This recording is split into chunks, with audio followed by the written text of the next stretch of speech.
Alors,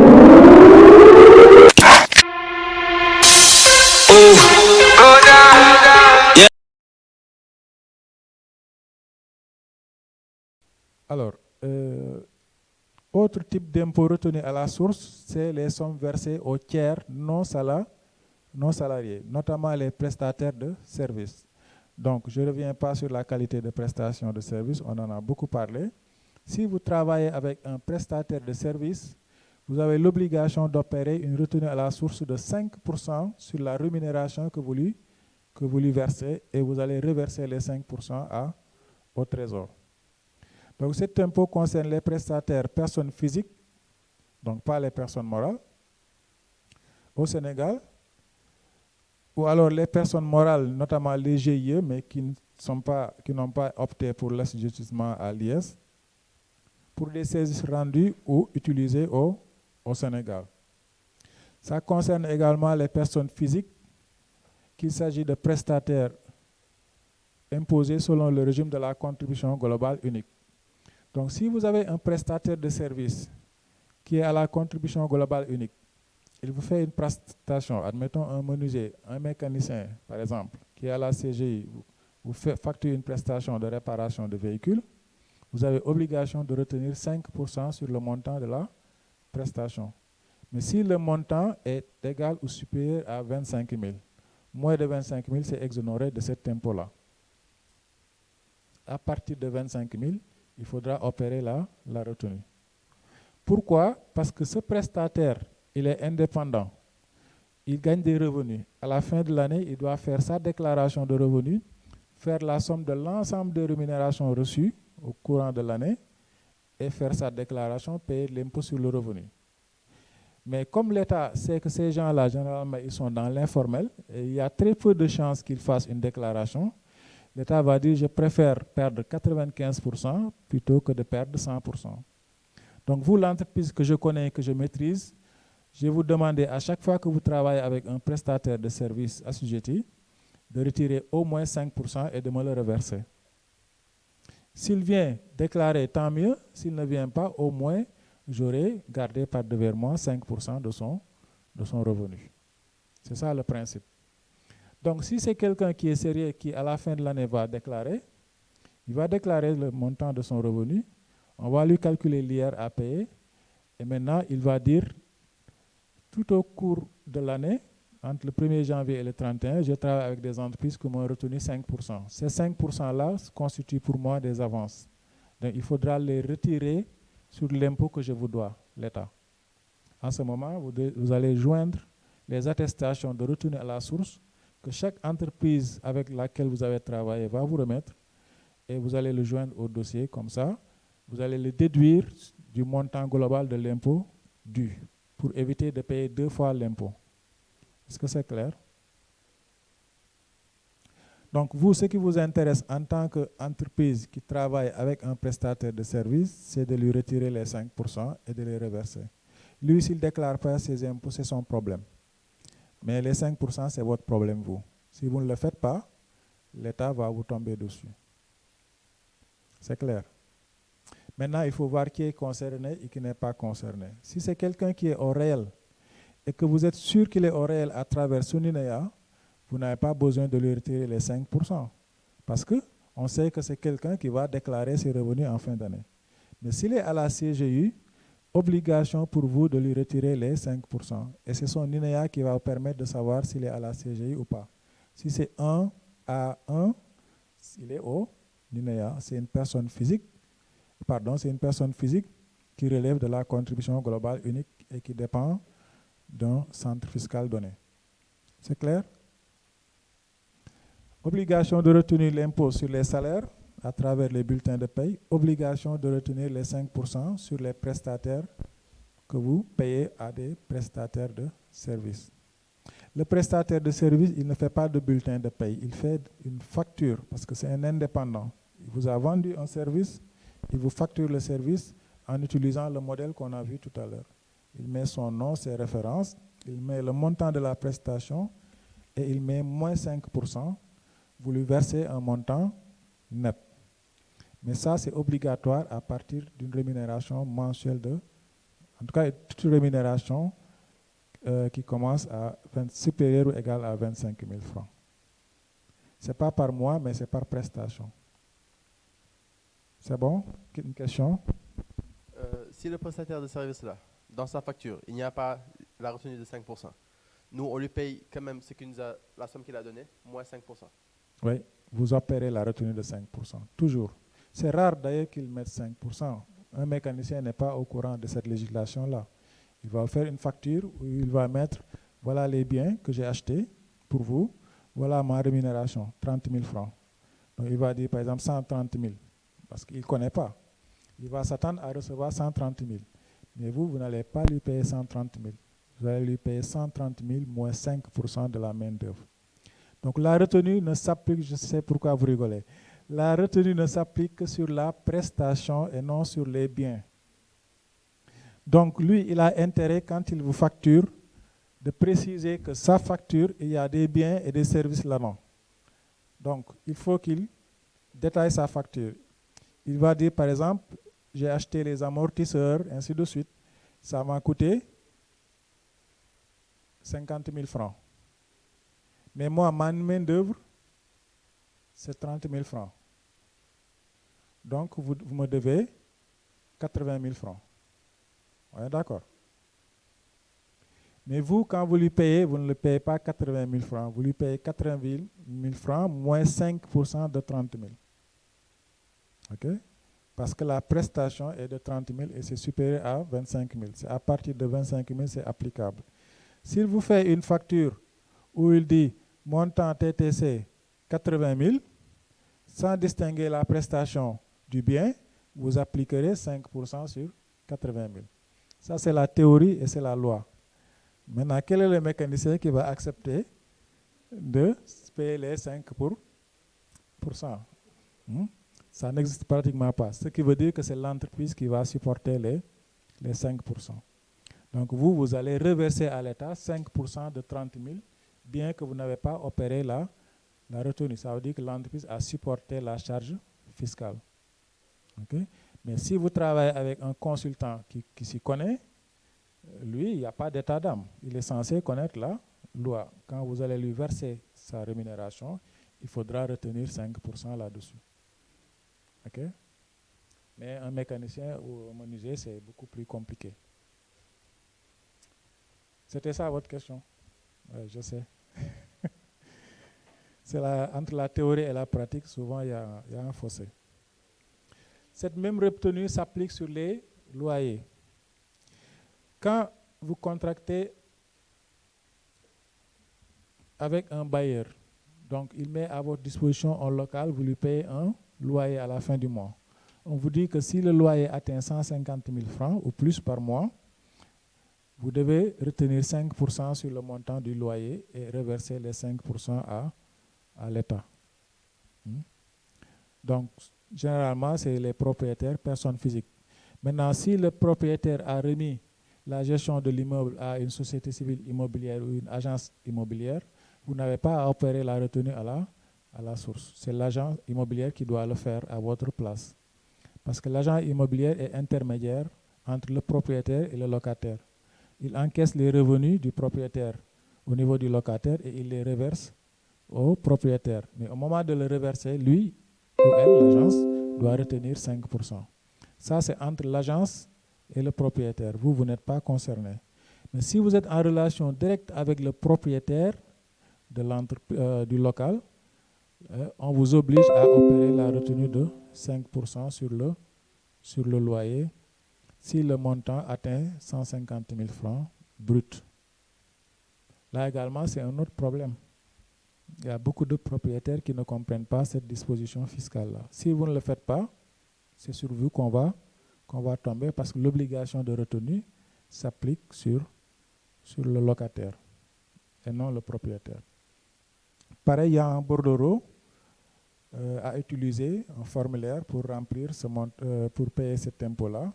Sur ce formulaire-là, on vous demande le montant des rémunérations versées, ici, le montant des loyers, la somme, vous appliquez 5% et vous reversez le montant de l'impôt.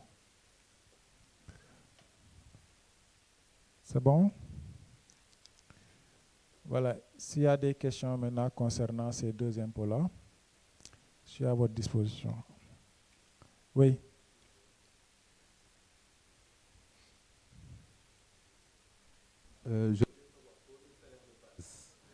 Est-ce que c'est hors impôt et verse cotisation ou bien? Oui, les salaires de base, c'est du brut. Okay? Donc, le salaire brut, c'est le salaire de base, plus les autres éléments du salaire, notamment les heures supplémentaires, l'ancienneté, le sursalaire, les primes de rendement, de motivation, etc. Donc, tout ça, c'est du brut hors impôt. Après, c'est après qu'il faudra calculer l'impôt là-dessus. Donc, c'est la base de calcul de l'impôt sur les salaires. Le salaire de base en fait partie. Autre question en ligne, éventuellement? Non, pas encore. On en a terminé avec les impôts. Vous avez une question? Maintenant, on va revisiter un peu les obligations qui vous attendent en tant que paiement. Donc, on l'a dit, hein, dès la création et tout au long de l'exercice, l'entreprise est soumise à des obligations déclaratives en matière d'impôts et reste assujettie au paiement des 10 impôts dans les délais prescrits. Donc, la première chose à faire, une fois que vous avez créé votre entreprise, vous avez le registre de commerce, il faudra vous immatriculer au NINEA. Une fois que vous avez ces deux documents-là, vous devez déclarer l'existence de l'entreprise dans le délai de 20 jours. Okay? Ça, c'est une obligation. Si l'activité a démarré, vous dites que l'activité a démarré. Si elle n'a pas démarré, vous précisez qu'elle n'a pas démarré. Mais ce courrier-là, il faudra le déposer. Ensuite, c'est dans votre obligation de répondre aux demandes de l'administration. Tout au long de l'existence de l'entreprise, vous pourrez être amené à recevoir des courriers de l'administration. Ça peut être des demandes de renseignement, okay? Ça peut être des demandes d'éclaircissement, ça peut être des redressements. Vous devez y répondre à chaque fois. Okay? N'oubliez pas que c'est des gens qui sont assermentés. Okay? Vous ne pouvez pas refuser de recevoir leur courrier. Vous n'avez pas le droit non plus de ne pas y répondre. Si vous ne le faites pas, évidemment, vous encourez des sanctions. Vous devez déclarer et payer vos impôts. Vous devez tenir une comptabilité régulière. Vous devez tenir des registres. Bon, ça, c'est la loi commerciale qui l'exige. Okay? Vous devez tenir un journal, recettes-dépenses éventuellement. Vous devez conserver vos documents pendant 10 ans. Ça, ce n'est pas les impôts, c'est la loi du commerce qui l'exige. Les factures, tous les documents comptables, vous devez les garder pendant 10 ans. Maintenant, l'administration a un délai de 4 ans, on reviendra, de délai de prescription. Mais la loi, quand même, vous oblige de garder vos documents pendant 10 ans. Si vous êtes en mode informatique, vous tenez votre comptabilité en informatique, vous devez stocker les données informatiques également. Évidemment, pendant 10 ans aussi. Si on vous le réclame, vous devez présenter les documents à l'administration, notamment en cas de contrôle. On verra le type de contrôle qui existe. Voilà les obligations qui pèsent sur votre entreprise. Bon, l'immatriculation au NINEA, je pense qu'on ne va pas trop s'attarder là-dessus. C'est au moment de la création qu'on vous attribue le NINEA. La déclaration d'existence également, on rappelle le délai, c'est 20 jours, okay, qui suivent celui de l'ouverture de son établissement ou du commencement de son exploitation. Donc c'est une déclaration, c'est un courrier que vous déposez auprès du chef de centre compétent en y précisant les prénoms et noms ou raisons sociales de votre entreprise, l'adresse et votre profession. Vous mettrez également les numéros de compte courant bancaire, l'emplacement de votre établissement. Okay. Si c'est une société, vous joindrez les statuts, le registre de commerce, le contrat de bail enregistré et tout autre document qui justifie votre occupation des locaux. Alors, vous pouvez également demander le COFI, le code fiscal, que je vous ai annoncé tout à l'heure, qui figure sur le NINEA. Troisième obligation, c'est les déclarations. Donc, si vous êtes au régime du réel, vous devez déclarer votre bénéfice. Ça, on l'a vu, hein? Au plus tard, le 30 avril de chaque année. 31 décembre, date de clôture. 30 avril, date d'arrêté des comptes et de dépôt de ces comptes auprès de l'administration fiscale. Ces impôts sont payés par acompte, toujours le tiers de l'impôt, payé sur l'exercice antérieur. Donc le premier acompte le 15 février, le deuxième le 30 avril et le solde le 15 juin. Bon, ce n'est qu'un rappel, hein, tout ça on l'a vu. Hein. Quels sont les documents à déposer au moment de la déclaration? Donc, vous avez en comptabilité, je ne sais pas si vous l'avez vu, au niveau du SYSCOVADA, on a deux régimes ou deux systèmes. On a ce qu'on appelle le système minimal de trésorerie et le système normal. Vous avez vu ça? Okay, donc ça renvoie un peu à la configuration des états financiers que vous aurez à déposer. Donc dans le système normal, il est beaucoup plus complet. Donc vous aurez à déposer le bilan, le compte de résultat, le tableau de flux de trésorerie, les notes annexes et l'état supplémentaire. Si vous relevez du système minimal de trésorerie, c'est beaucoup plus allégé. C'est juste un bilan que vous aurez à déposer, le compte de résultat et les notes annexes. Même le bilan, il est plus allégé, il est plus sommaire que dans le système normal. Donc, pour relever du système minimal de trésorerie, donc, il y a des seuils qui sont fixés. Pour ceux qui sont dans le commerce, c'est jusqu'à 60 millions, vous êtes dans le système minimal de trésorerie. Si vous êtes dans l'artisanat, c'est jusqu'à 40 millions de chiffre d'affaires. Si vous êtes prestataire de services, c'est jusqu'à 30 millions de chiffre d'affaires. Si vous dépassez les seuils, vous basculez dans l'autre système qui est le système normal. Donc il n'y a que deux systèmes qui existent, minimal de trésorerie et normal. Toujours dans les obligations déclaratives, en matière de salaire, donc vous devez déposer auprès du centre fiscal l'état annuel des salaires, j'en ai parlé hier, c'est une des conditions de déductibilité des charges salariales. Okay. Donc c'est un état qui récapitule le nom des employés, leur emploi, leur date d'embauche, le montant du salaire perçu, les impôts également payés. C'est la même chose pour les prestataires de services qui ne sont pas salariés. Eux aussi, à la fin de l'année, vous devez déposer un état annuel des sommes versées à des tiers. Et sur cet état-là, vous mettrez le nom du prestataire, son INEA et le montant qu'il a perçu. C'est ça qui permet à l'État, à partir de son INEA, de faire la compilation de toutes les déclarations reçues et de pouvoir appréhender un peu le revenu perçu par le prestataire. Donc, quand vous êtes un prestataire de service, vous travaillez avec une entreprise formelle, vous lui facturez des honoraires. OK? L'entreprise vous paye ces honoraires-là. Normalement, en fin d'année, vous devez déclarer l'ensemble des honoraires perçus. Mais si vous vous dites que non, j'ai très peu de chances d'être connu par l'État, je ne paye pas mes impôts, vous faites une erreur. Parce que l'entreprise avec laquelle vous avez travaillé, à la fin de l'année, va vous déclarer aux impôts. Il va dire que le consultant Mademba m'a facturé 1 million d'honoraires. Voilà son INEA, voilà son adresse. L'administration a cette information-là, elle pourra donc vous retracer et vous retrouver. Donc c'est dangereux d'essayer de se soustraire souvent des impôts parce qu'ils ont les moyens de vous retrouver par voie de recoupement. Est-ce qu'il y a des questions sur les obligations? Je pense qu'il y a eu beaucoup de questions concernant les entreprises qui ont été créées, qui n'ont pas démarré leur activité. Bon, on a répondu à ces questions-là. Cela se fait via la déclaration d'existence. Alors, l'administration, vous avez des droits, vous avez des obligations. L'administration également a un pouvoir sur vous. Okay? Mais c'est un pouvoir qui est encadré. Donc, les pouvoirs de l'administration, c'est que l'administration dispose du pouvoir de contrôler les déclarations et les actes utilisés pour l'établissement de l'impôt. Donc, nous sommes dans un système déclaratif. C'est vous qui allez vers l'administration déposer votre déclaration de TVA, déposer votre bilan, déposer les formulaires de retenue à la source. Mais rien ne dit à l'administration que les montants que vous avez déclarés sont exacts. Elle prend, elle encaisse, mais elle a le pouvoir de vous contrôler plus tard.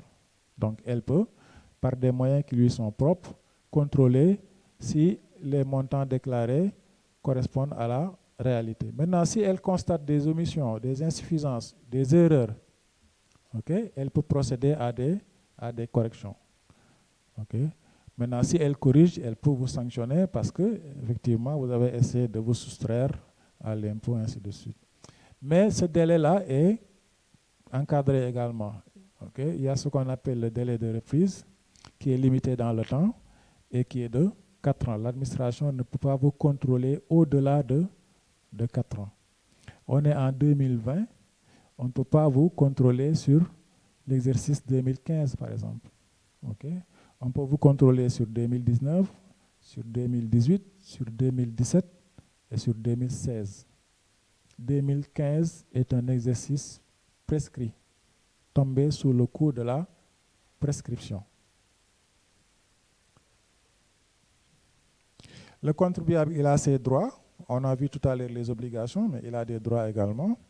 Il dispose également de voies de recours contre les décisions de l'administration. Donc l'administration peut vous contrôler, vous sanctionner. Vous avez le droit de vous opposer également si vous n'êtes pas d'accord. Donc il a les pouvoirs d'investigation.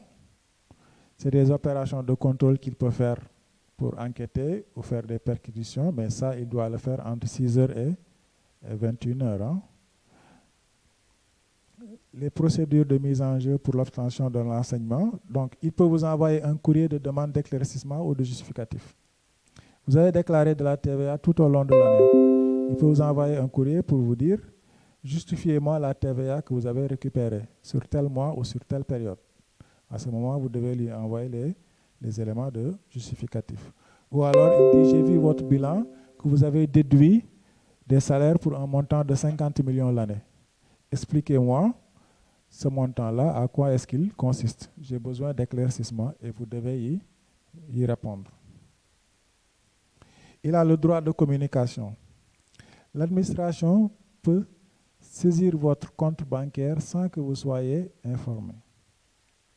Okay? S'il a besoin de votre compte bancaire, il ne va pas passer par vous. Hein? Il va écrire votre banque et demander qu'on lui donne les informations liées à votre compte bancaire. Donc, c'est un droit très puissant. Donc, si vous cherchez à cacher quelque chose dans votre compte bancaire en disant que oui, j'ai très peu de chances d'être découvert, c'est faux. L'administration a cette possibilité-là qu'on appelle droit de communication. Elle a également le droit de contrôle. Donc, il y a deux types de contrôle qui existent. Le contrôle sur pièce, qui est un examen critique des déclarations souscrites par l'agent chargé du contrôle à l'aide des renseignements documents figurant sur le dossier. Donc, sur pièce, ça veut dire qu'il le fait chez elle. Elle le fait chez elle. Donc, l'administration a ses bureaux. Tous les mois, vous venez déposer auprès de l'administration des déclarations. Vos bilans, vos TVA, vos retenues sont versées, etc. Donc, l'inspecteur ou le contrôleur en charge de votre dossier, il peut prendre les dossiers régulièrement et faire des contrôles de cohérence. Par exemple, vous avez mis dans votre bilan un chiffre d'affaires de 50 millions. Mais tous les mois, vous déclarez votre chiffre d'affaires mensuel. Il fait la somme des déclarations de TVA de janvier à décembre. Il voit que vous avez déclaré 40 millions. Donc, il y a une cohérence. Sur le bilan, c'est le chiffre d'affaires global annuel. Sur les déclarations, la somme des 12 mois doit donner le même montant. S'il voit un écart, il va vous redresser. Donc, si on tombe dans ce cas de figure-là, qu'est-ce qui va se passer selon vous?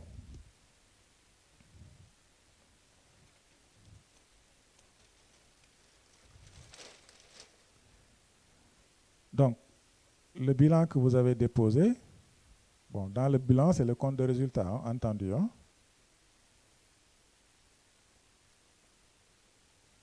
Déposé le 30 avril 2019. OK? Vous avez déclaré dans le bilan un chiffre d'affaires égal à 50 millions. Donc, c'est toujours le montant hors taxe qui figure au niveau des états financiers. Hein. Il y a quelqu'un qui avait posé cette question-là. OK? Mais en même temps, tout au courant de l'année 2019, de janvier à décembre, vous avez fait des déclarations de TVA. On a vu que sur les déclarations de TVA, la première ligne, on vous demande de mettre quoi? Le total des opérations, qui n'est rien d'autre que le chiffre d'affaires. Mais il fait la somme de cette ligne-là, il tombe sur un chiffre d'affaires qui est égal à 40 millions. Donc, il y a un écart de 10 millions. Qu'est-ce qui va se passer selon vous?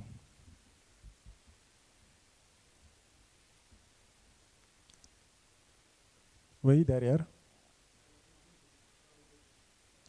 Il va un redressement de 10 millions. Sur quel type d'impôt? Donc, quand on redresse, quand même, il faut cibler le montant de l'impôt. Hein. Est-ce que c'est l'impôt sur les sociétés? Est-ce que c'est les droits de timbre? Est-ce que c'est la TVA? Est-ce que c'est la patente? Etc., etc. Ici, quel est l'impôt qui sera visé? La TVA. Donc ici, c'est la TVA qui a été minorée. Donc qui dit chiffre d'affaires dit TVA, dit quoi? TVA facturée. Donc il va vous réclamer une TVA facturée de 10 millions fois 18%. Il va considérer que vous avez omis de déclarer 10 millions. Ok, vous avez essayé d'échapper à la TVA. Il va faire un rattrapage de 1 800 000 de TVA. Mais il ne va pas se limiter là, hein. Il va vous réclamer une pénalité de 50%. Ça fait combien? 900 000, c'est ça? 900 000. Et voilà le montant de la facture que vous allez recevoir. Pour avoir omis de déclarer 10 millions de chiffre d'affaires à la TVA. Donc ça, c'est des incohérences qu'il faut éviter. Et les comptables font souvent ces erreurs-là. Hein. Voilà. Si c'est le contraire maintenant, qu'est-ce qui va se passer? Donc, chiffre d'affaires, bilan, 40 millions. Chiffre d'affaires, déclaration TVA, 50 millions. Il y a toujours un écart de 10 millions. Ici, quel est l'impôt qui sera visé?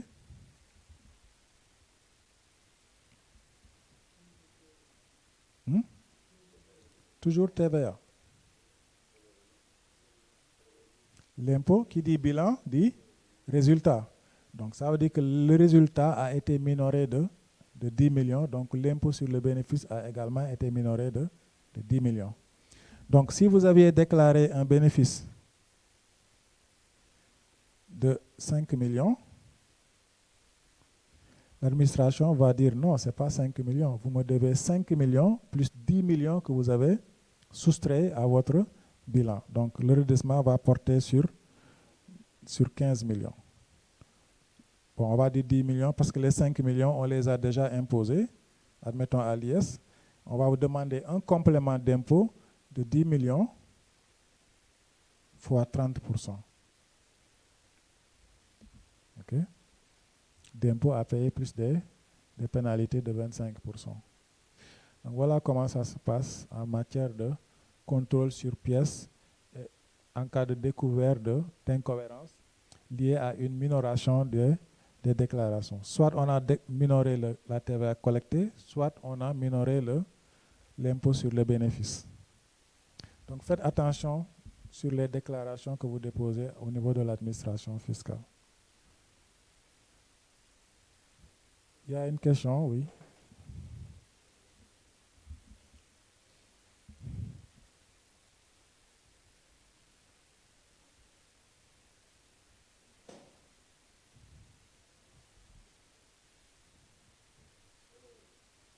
Pour ces deux cas-là, l'État va aller sans essayer de vérifier quel est le bon chiffre entre les deux valeurs données. Parce que si on se rend compte que le bon chiffre, c'est, par exemple, dans le deuxième cas, que le bon chiffre, c'est la somme des TVA, des déclarations de TVA. Dans ce cas-là, il ne devrait pas sanctionner normalement. Oui, le bon chiffre, c'est vous qui le connaissez. Si vous vous rendez compte que votre comptable a fait une erreur, dans le bilan, il a majoré le chiffre d'affaires, vous devez faire une déclaration rectificative du bilan. Ok, vous dites à l'administration, attention, on s'est trompé sur le bilan, le chiffre d'affaires, ce n'est pas 40 millions, mais c'est 50 millions. Et vous déposez un autre bilan avec un chiffre d'affaires de 40 millions. Okay? Mais si vous ne le faites pas, l'administration va considérer que vous avez cherché à tricher.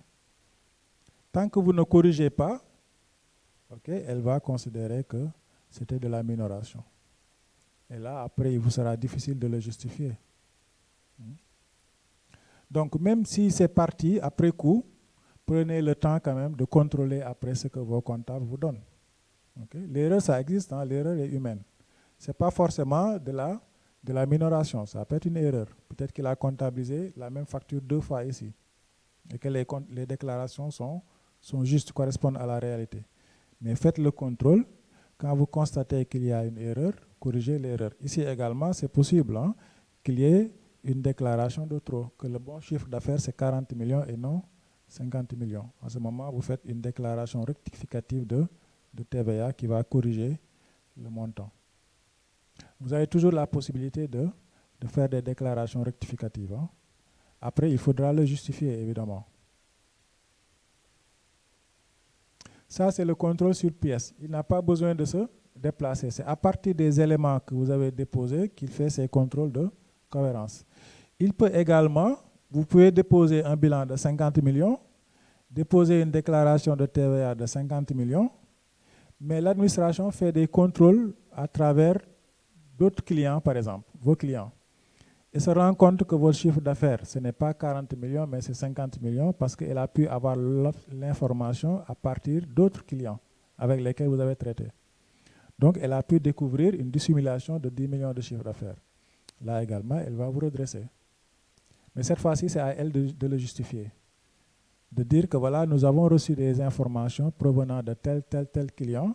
Et quand nous avons fait les recoupements, votre chiffre d'affaires réel, ce n'est pas 40 millions, mais c'est 50 millions. Voilà les preuves. Donc, vous avez essayé de dissimuler l'impôt sur la TVA ou sur les bénéfices. On vous redresse là-dessus. Donc, ça, c'est des contrôles de cohérence qu'ils peuvent faire également en utilisant les pouvoirs de droit de communication et autres. Donc, n'oubliez pas, les clients avec lesquels vous travaillez laissent des traces. Parce que quand vous facturez à un client, lui, sur sa déclaration de TVA, au verso, je vous ai dit, il doit joindre un formulaire annexe qui renseigne sur le nom des clients, leur adresse et le montant facturé. Donc, si l'administration fait la somme de toutes les déclarations dont elle dispose avec le même linéa, surtout que maintenant avec l'informatique, elle peut appréhender à peu près le niveau de chiffre d'affaires que vous avez réalisé au courant d'une année.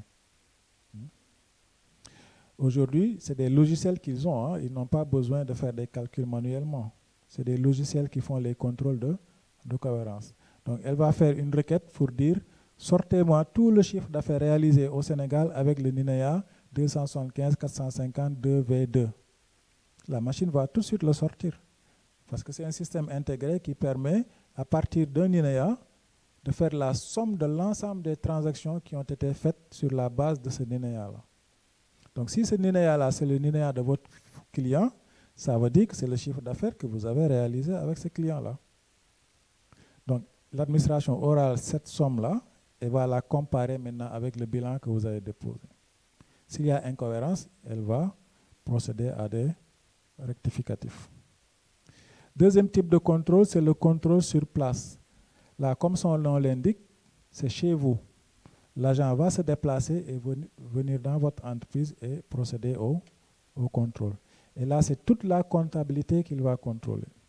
Il va vous demander de lui tirer le grand livre, la balance, de lui sortir toutes les factures, les bulletins de paye, les relevés bancaires, tout. Et il fait les contrôles sur place. Là également, s'il se rend compte qu'il y a eu des omissions, en ce moment, il fera un redressement.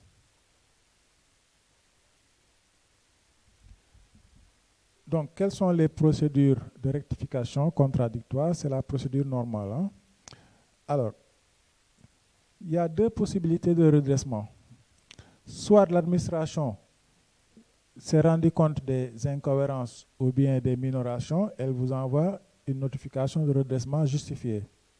Ou alors, c'est vous qui avez omis de faire vos déclarations. En ce moment, elle va estimer le chiffre d'affaires que vous aurez dû déclarer et estimer l'impôt sur le revenu que vous aurez dû payer. Et estimer également la TVA que vous aurez dû payer sur la base d'un chiffre d'affaires arrêté forfaitairement. C'est pour ça qu'on l'appelle procédure d'imposition d'office. Là, c'est l'administration qui vous impose d'office. Elle ne se base pas sur vos chiffres, mais elle se base sur ses propres chiffres parce que vous n'avez pas donné vos chiffres. Donc, si vous ne déclarez pas la TVA du mois de janvier, l'administration a la possibilité d'estimer le chiffre d'affaires que vous avez réalisé. Elle va dire, par exemple, en janvier, vous avez vendu 10 millions. Et donc, vous devez me verser 18% de 10 millions de TVA. Même si vous avez fait 500 000, vous n'avez pas le choix parce que vous aurez dû déclarer les 500 000 et non attendre que l'administration vienne vous imposer d'office. Donc, c'est ça le danger aussi de ne pas respecter les obligations déclaratives. Déclarez le chiffre que vous avez. Si vous n'avez pas fait de chiffre d'affaires, déposez la déclaration en mettant la mention néant. Si vous avez fait un chiffre d'affaires, déclarez-le. Mais si vous ne faites rien, c'est ça le danger. L'administration va le faire à votre place. Et là, la sanction sera beaucoup plus lourde, évidemment, puisqu'elle va estimer le chiffre d'affaires qui probablement ne va pas correspondre à la réalité.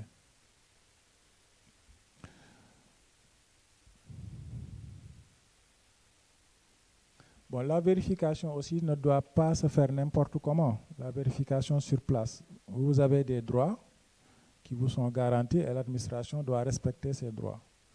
Si elle envisage de venir chez vous contrôler votre comptabilité, elle ne doit pas venir comme ça. Elle doit vous envoyer un courrier qu'on appelle avis de vérification pour vous dire, tel jour, nous comptons venir dans votre entreprise, vérifier votre comptabilité, ok? Donc, elle va lister les documents que vous devez mettre en place pour elle. Elle va lister les impôts concernés. Elle va lister la période de vérification. Elle va dire, par exemple, on va vous vérifier pour 2016, 2017, 2018. Si elle le consigne sur le document, si elle vient sur place, elle n'aura pas le droit de vérifier 2019. Parce que sur l'avis de vérification, elle n'avait pas ciblé 2019, par exemple. Okay? Donc ça, c'est un avis d'avertissement d'abord, pour que vous soyez informés et vous allez prendre vos dispositions pour le faire. Une fois qu'elle aura terminé la vérification également, elle doit tenir une réunion de synthèse avec vous. Bon, évidemment, à chaque fois, elle doit préciser que vous avez le droit de vous faire assister par 2 conseils de vos choix. Donc, quand elle va démarrer la vérification, elle va démarrer avec une réunion pour vous dire un peu, voilà, nous sommes venus, c'est pour faire ceci, cela, vous discutez, ainsi de suite. Ils démarrent leur vérification. À la fin, vous devez tenir une réunion ensemble pour dire que maintenant, à partir d'aujourd'hui, nous avons terminé notre vérification. On va faire un procès verbal et ils n'ont plus le droit de revenir. Parce que s'ils reviennent après la réunion de synthèse, la vérification, elle est annulée. Okay? Donc, un procès verbal doit être dressé. Une fois qu'ils ont le procès verbal, ils vont retourner chez eux et maintenant chiffrer la notification. Vous dire, voilà, on a constaté telle infraction, vous n'avez pas reversé de la TVA, voilà le montant que vous aurez dû reverser, voilà le montant de la pénalité. Vous aviez minoré votre résultat net parce que vous aviez déduit des charges qui n'étaient pas déductibles. On va les réintégrer et donc votre bénéfice fiscal va changer. Voilà le montant de l'impôt correspondant, etc., etc. Donc, c'est ça qu'on appelle notification de redressement. Alors, s'il vous donne la notification de redressement, vous avez 30 jours pour répondre. Si vous répondez, eux, ils ont 60 jours pour répondre par une confirmation de redressement. Une fois qu'ils ont confirmé, après c'est fini, ils envoient ce qu'on appelle les titres de perception. Mais pour vous, vous avez toujours la possibilité de faire un recours, de contester.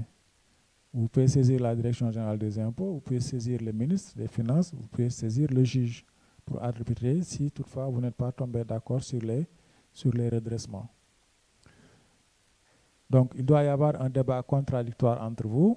Eux, ils doivent vous notifier par courrier.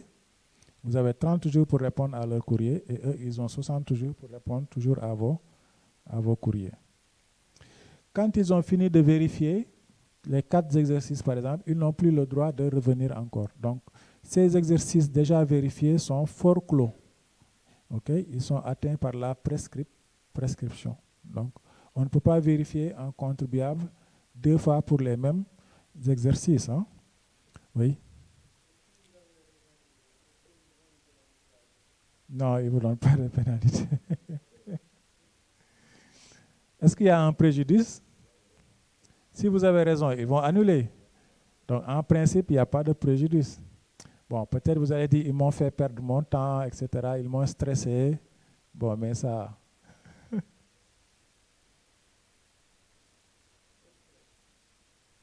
Vous avez une autre question, ou bien? Vous avez des contentieux, que vous avez fait recours au juge, et que cette pénalité qu'on vous a imposée, c'est purement des raisons politiques, par exemple. Et souvent, c'est en même temps. Vous avez remonté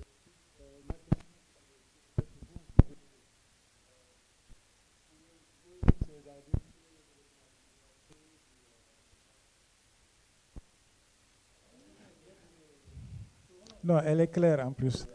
Elle est très politique. Mais je vais y répondre. Bon, mais dans tous les cas, l'administration, quand même, ne va pas vous notifier sur la base de votre appartenance politique, religieuse ou autre. Elle doit motiver la notification de redressement. Déjà, c'est un motif de rejet si elle ne le met pas. Ce n'est pas n'importe comment d'ailleurs qu'ils doivent rédiger la notification de redressement. Ils vont vous dire, sur telle période, sur tel impôt, voilà les infractions que vous avez commises. Okay? Et ils citent les articles du Code général des impôts qui font référence à ces dispositions-là. Ils le mentionnent, ils le notifient, ensuite ils valorisent le montant du redressement. Donc dans le motif, ils ne pourront pas dire parce que vous appartenez à l'opposition, vous devez payer un impôt. Non. Ils sont obligés de viser l'infraction. Quel type d'impôt? Quelle période? Quel montant? Quelles sont les dispositions que vous avez violées du Code général des impôts?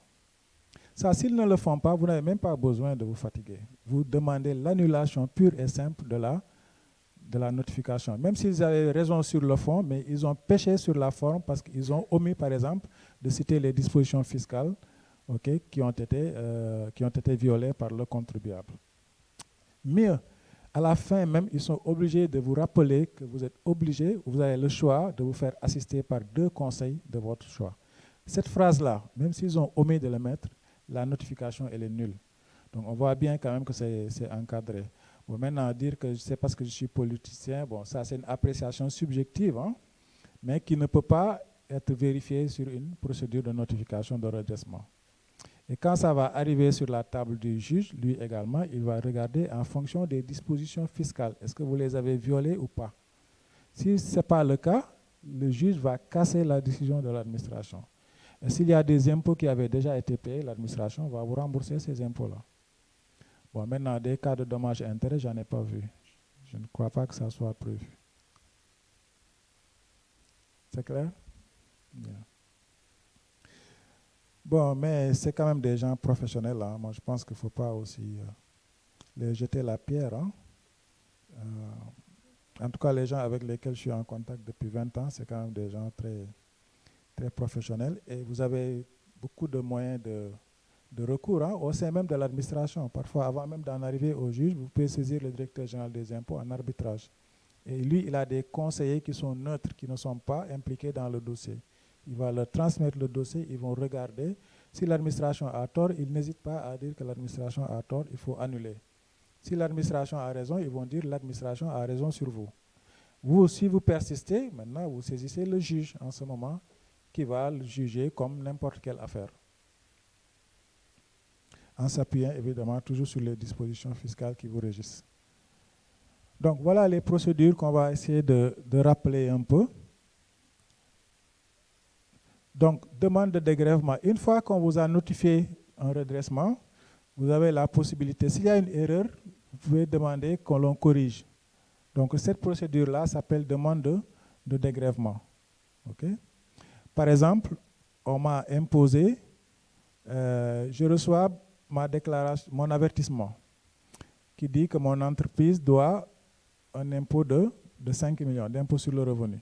Mais je constate que sur l'avertissement, l'administration m'a considéré comme un célibataire, alors que je suis un marié. Donc, on m'a imposé en trop, parce qu'on sait que le célibataire paye plus d'impôts que le marié. Donc, je vais introduire une demande de dégrèvement. Je vais dire à l'administration, corrigez votre avertissement.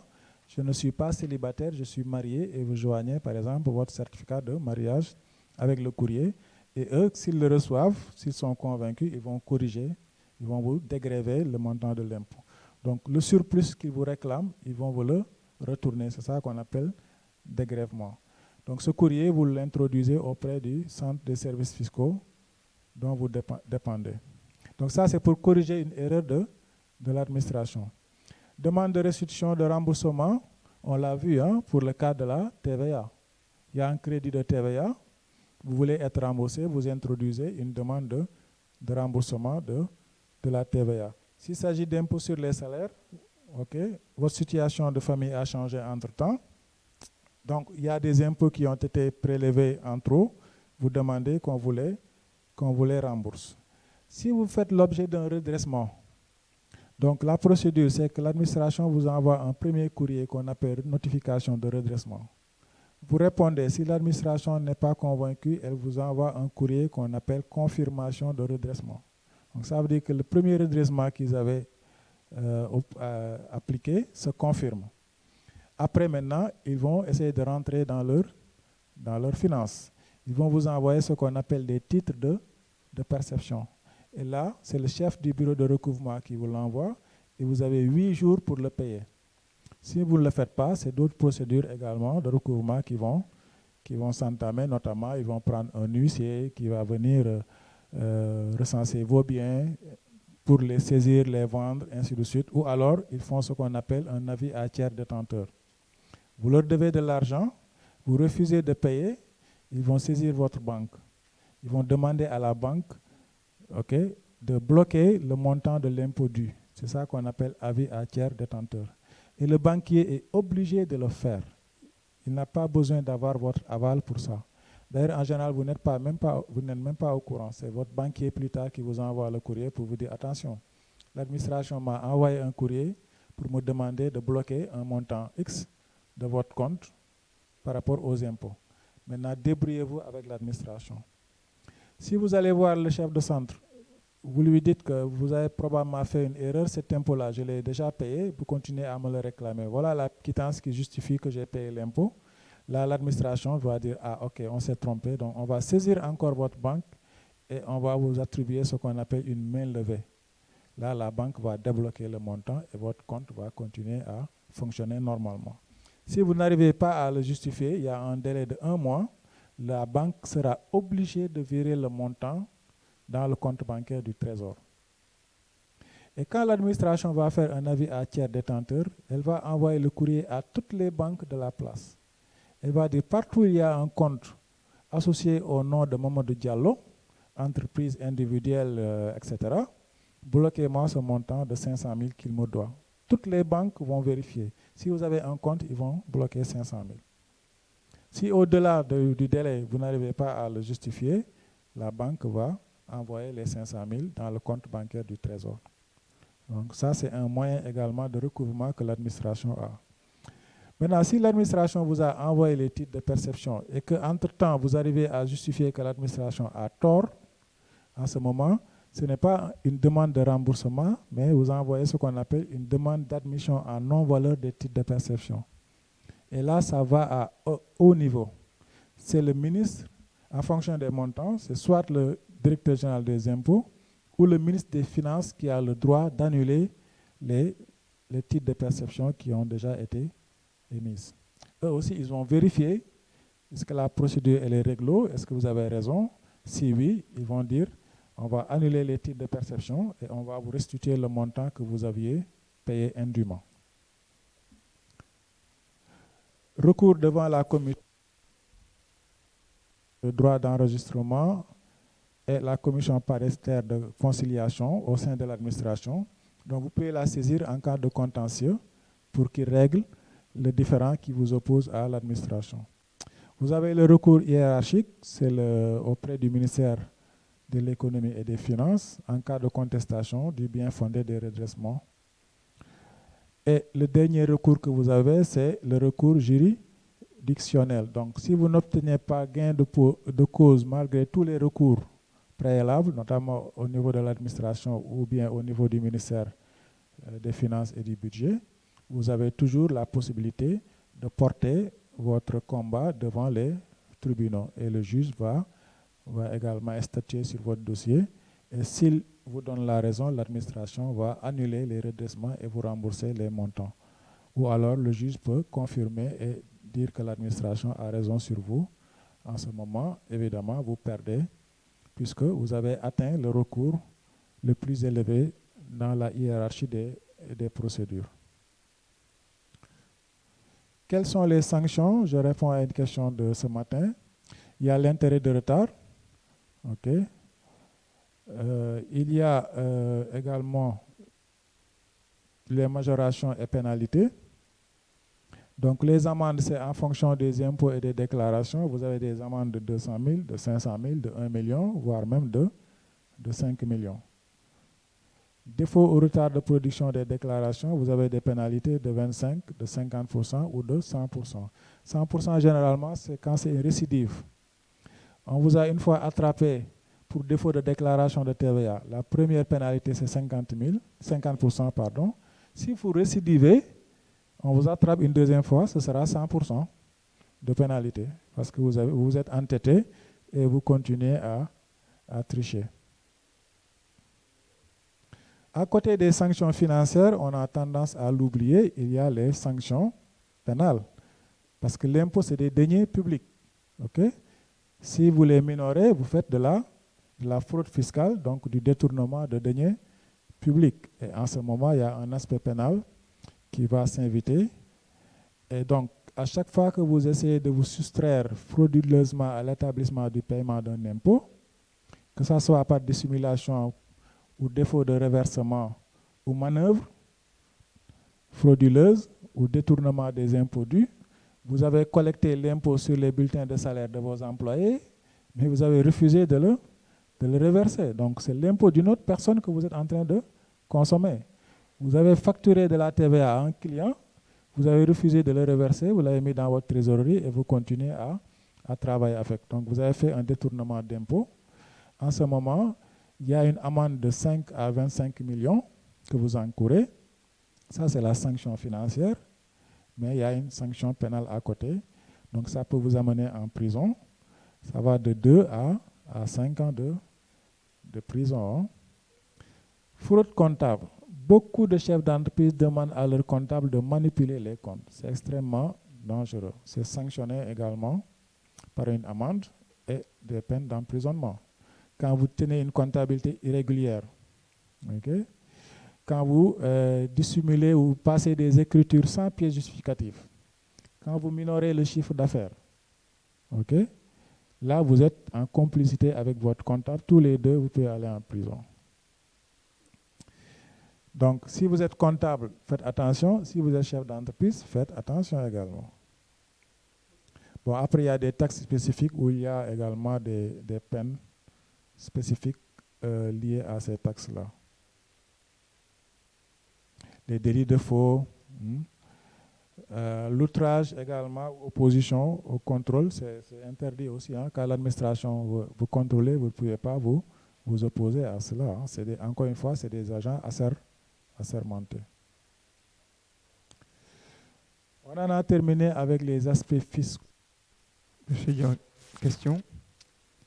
Alors, Moussa Sen, depuis Thiès, il dit si par erreur on déclare un chiffre d'affaires supérieur et après vérification de l'administration, quelle sera la conclusion? Alors, si c'est une erreur et que vous arrivez à prouver l'erreur et que l'administration est convaincue de cette erreur-là, elle peut accepter la correction et éventuellement, s'il y a eu des impôts induits, elle vous les restitue. Donc, si c'est avant le contrôle, ça c'est beaucoup plus facile puisque vous faites simplement une déclaration rectificative et vous déposez la bonne déclaration. Si maintenant c'est après vérification, bon là, il y aura une question de bonne foi aussi parce que l'administration quand même, si elle découvre l'erreur avant vous, elle est amenée à dire que oui, jusqu'à preuve du contraire, vous avez essayé de de dissimuler. Maintenant, vous, si vous avez des arguments contraires qui peuvent prouver que ce n'était pas une dissimulation, mais c'était une erreur, bon, c'est des êtres humains aussi, hein, ce n'est pas des machines. Ils peuvent le comprendre et abandonner les redressements éventuellement. Autre question? C'était la seule.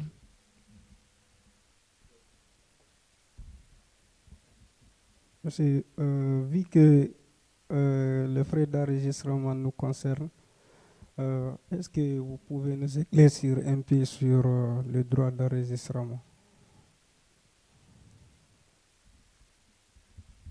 Bon, c'est un vaste sujet, hein, mais dans la réalité, vous êtes très peu concerné par ça. En dehors des contrats que vous louez, qui découlent des locations d'immeubles, bon là, il y a un taux de 2% annuel sur le montant du loyer que vous devez payer. Donc ça, c'est des droits d'enregistrement et des timbres. Pour ce qui concerne la constitution de votre entreprise, bon, généralement, ce n'est pas vous qui le faites, c'est le notaire qui a fait l'enregistrement et qui vous refacture les charges liées à ces impôts-là sous forme de débours. Bon, là également, il y a eu des facilités avec la réforme. On a réduit un peu les droits d'enregistrement concernant la création des sociétés, notamment par rapport à leur capital.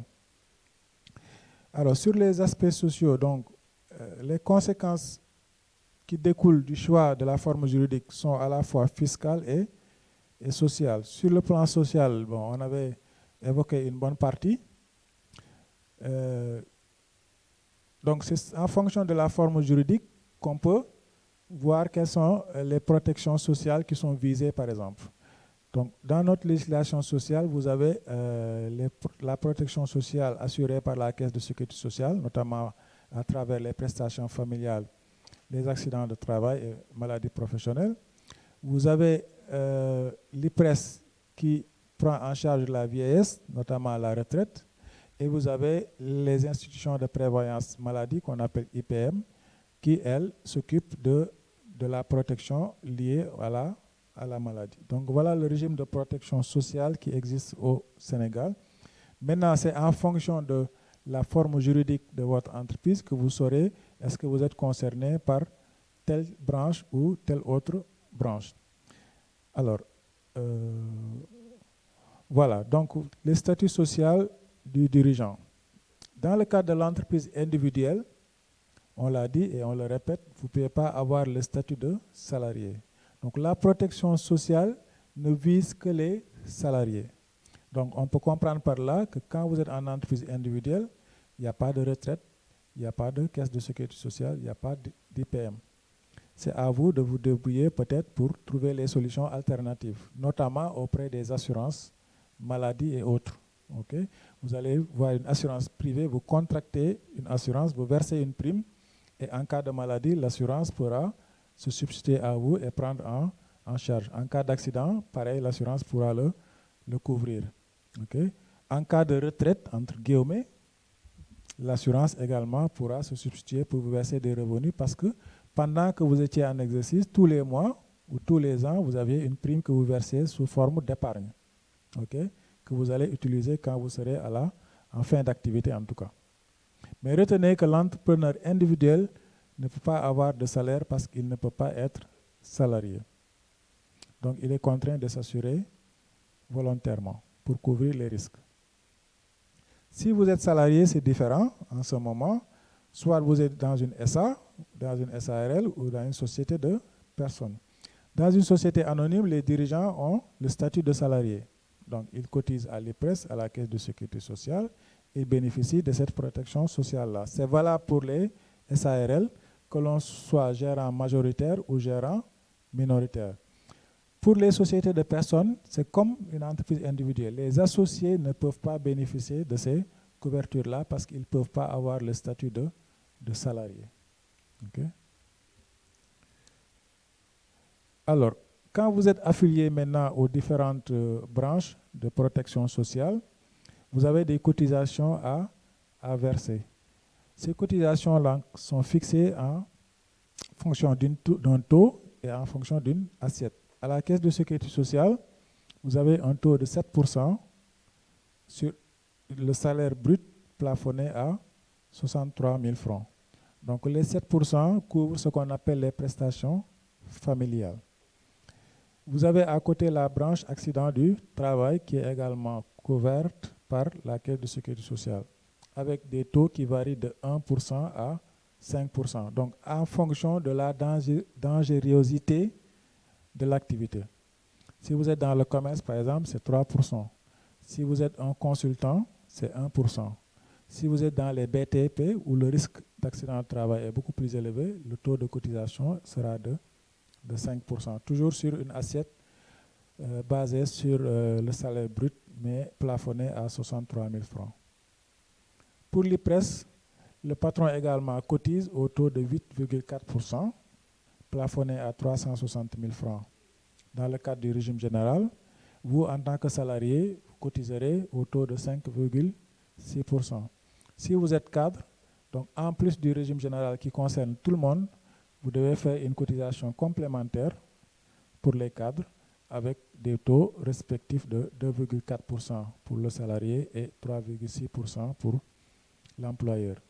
Mais ici, le plafond est beaucoup plus relevé puisqu'il est de 1 80 000 francs au lieu de 360 000 pour le régime général.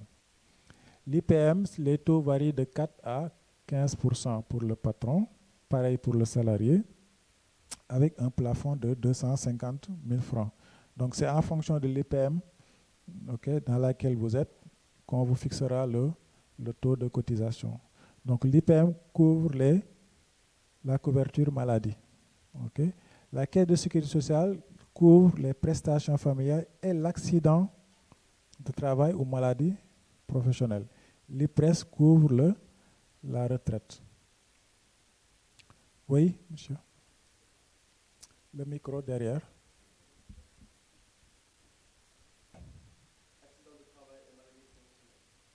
Donc ça, c'est le total. Si on cumule la prestation familiale et l'accident du travail, c'est ça qui vous donne 8%. Si vous cotisez au taux de 1% pour l'accident du travail, si votre taux est de 3%, donc on fait le cumul des deux. C'est-à-dire quand on verse à la Caisse de sécurité sociale, on verse pour les deux en même temps, obligatoirement. Est-ce qu'il y a des questions en ligne? Oui, derrière. Pardon? Il n'y a pas de questions en ligne, d'accord. S'il n'y a pas d'autres questions, je pense qu'on est arrivé au terme de nos séances. Je vous souhaite une bonne continuation. Vous avez une question? Sur la TVA, oui. C'était quoi la question sur la TVA?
Oui. Question pratique. Première chose, la restauration n'est pas exonérée de TVA. La restauration est classée dans la rubrique des prestataires de services. Donc quand vous êtes restaurateur, vous vendez un plat, vous devez mettre 18% de TVA là-dessus. Sauf si vous êtes une restauration dans les établissements touristiques ou hôteliers agréés, où le taux est de 10%. Donc si vous vendez à une entreprise qui a intérêt à supporter une TVA et la récupérer, l'entreprise va vous demander une facture. Sur la facture, vous allez mettre le prix du plat hors taxe, la TVA et le montant TTC. Comme ça, l'entreprise pourra éventuellement récupérer la TVA. Si c'est un particulier, c'est vrai que dans notre mentalité, on n'a pas cette culture fiscale-là. D'abord, c'est très difficile de faire une facture pour les particuliers parce qu'ils viennent, ils n'ont pas tellement intérêt même à avoir une facture puisqu'ils ne récupéreront pas de TVA, ils n'ont pas de comptabilité, donc ça les intéresse très peu. Donc ce que vous allez faire dans la pratique, c'est de considérer que le prix de vente, c'est un prix TTC et que la TVA est à l'intérieur. Donc vous, à la fin du mois, quand vous allez déclarer votre TVA, vous allez faire la somme des recettes, vous divisez par 1,18 pour calculer le montant hors taxe, et vous le multipliez par 18% pour connaître la TVA collectée sur ces ventes-là. Est-ce que vous avez compris? Voilà. Parce que si vous lui faites une facture avec une TVA, ça peut le faire peur. Il peut dire que pourquoi vous me rajoutez la TVA qui renchérit le prix du plat. Dites-lui simplement que le plat c'est 2000 francs. Mais c'est 2000 francs TTC. Donc vous, à la fin du mois, vous allez faire la somme des prix de vos plats. C'est du TTC donc, vous divisez par 1,18 pour obtenir le montant hors taxe et vous multipliez par 18% pour obtenir le montant de la TVA. En ce moment, vous récupérez la TVA supportée sur vos achats et vous reversez à l'État. C'est clair? Ok. Merci beaucoup. Donc, la séance est levée. Et bonne continuation. Au revoir.